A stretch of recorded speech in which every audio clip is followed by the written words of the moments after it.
over the last 2 millennia.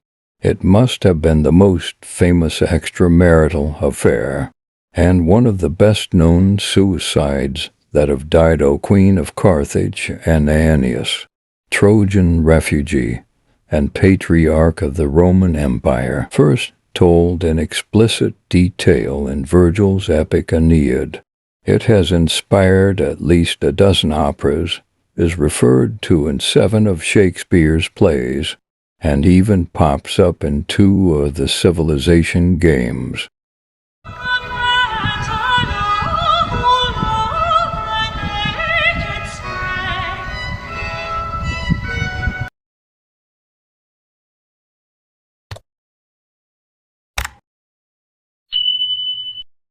Dido and her brother Pygmalion were of royal blood, probably being the children and heirs of the king of Tyre. Dido married Sychaeus, but Pygmalion wanted their riches too, so had her husband murdered when he was at the altar in their own home.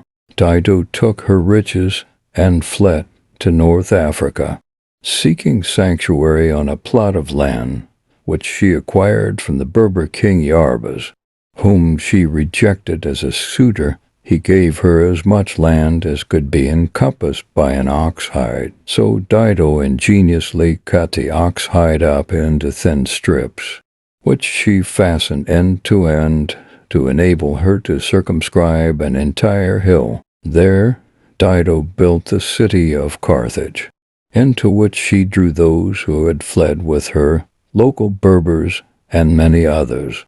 The city grew to be wealthy and powerful, and she remained its queen. Dido is seen on the left bank, dressed in blue.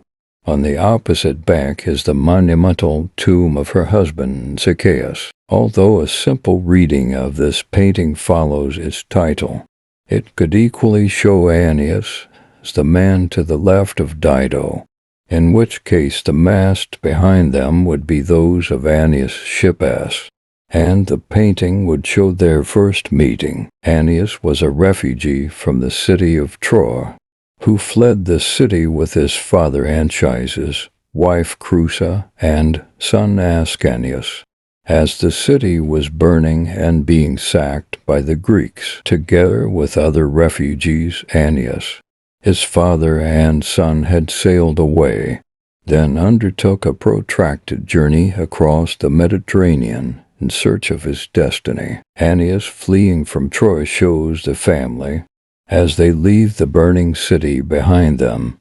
Creusa is starting to fall slightly behind and becoming distressed. Aeneas' mother was Venus, making him a brother to Cupid.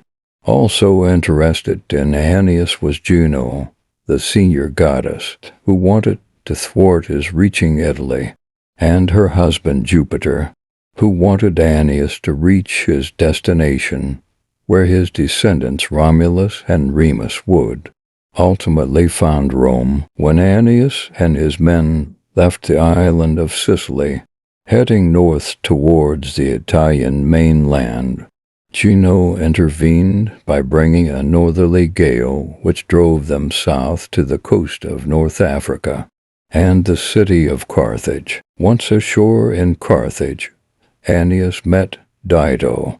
As shown in Pierre Narcisse Guérin's Aeneas tells Dido the misfortunes of the city of Troy. He told her the story of his escape from the ruins of Troy and of his guilty secret. His wife Creusa had become separated from the rest of the family. Aeneas claimed that he had gone back to look for her, and she appeared to him in ghostly form, telling him to leave without her, which he did. Queen Dido is at the left, surrounded by her court. The warrior figure of Aeneas stands to the right of center, and to the right of him is the shrouded specter of Creusa. Dido had sworn to her late husband that she would love no other, but as she and Aeneas got to know one another, both Juno and Venus conspired to grow that into love. Venus wanted Dido to provide her son with a safe haven, and Juno wanted to halt his progress. This came to a head when the couple went out with a hunting party and took shelter from a torrential rainstorm brought by Juno in a cave.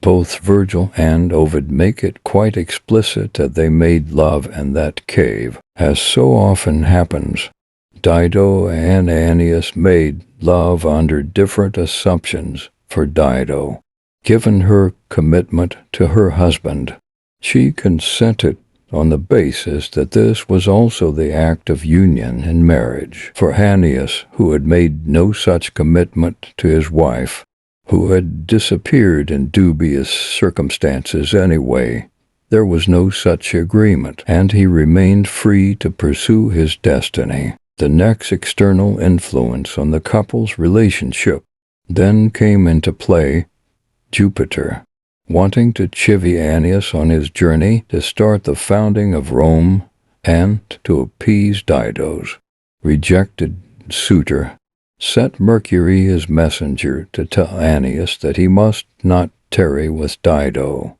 but must prepare to sail, leaving the queen behind.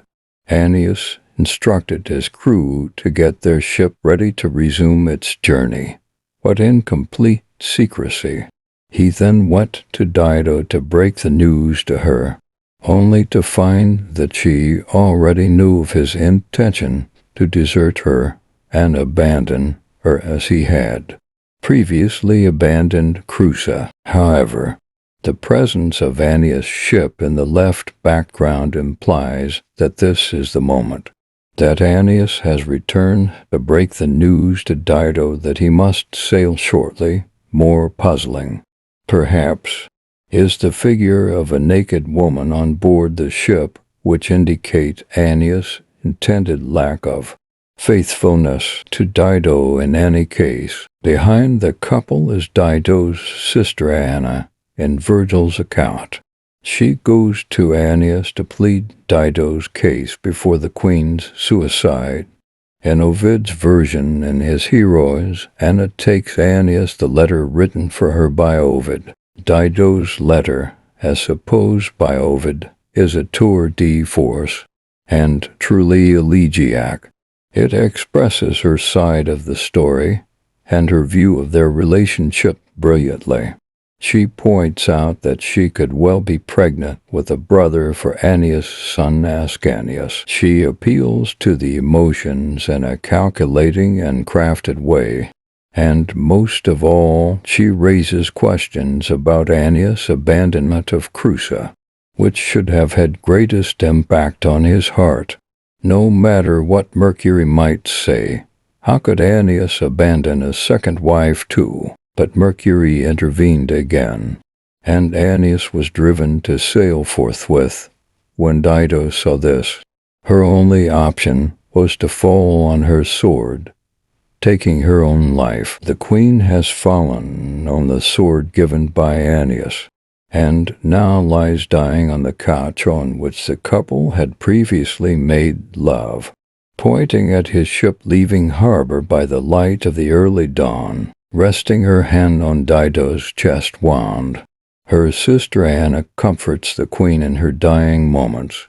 As the queen's nurse and a maidservant are in attendance, there is no sign of a funeral pyre, but suggestive smoke is made by the small altar at the extreme left. She then fell on the sword which Aeneas had given her, and that rests, covered with her blood. Beside her, its tip pointing up towards her right breast. Her sister Anna rushes in to embrace her during her dying moments, and Jupiter sends Iris, shown above, wielding a golden sickle to release Dido's spirit from her body.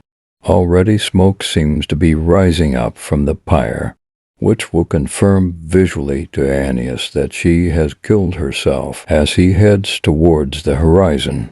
And history moves to the founding of Rome. Was it Dido, Aeneas, or the pair of them? Ovid implies, but dares not state, that it was all down to the play of the gods, given the conflicting interest of Venus, Juno, and Jupiter. This relationship was surely doomed from the start. Thanks for watching. If you like my video today, don't forget to press the subscribe button and notification bell to be updated with our new uploads, and include the like. This will be a big help to our channel. I will say again, thank you very much for the support.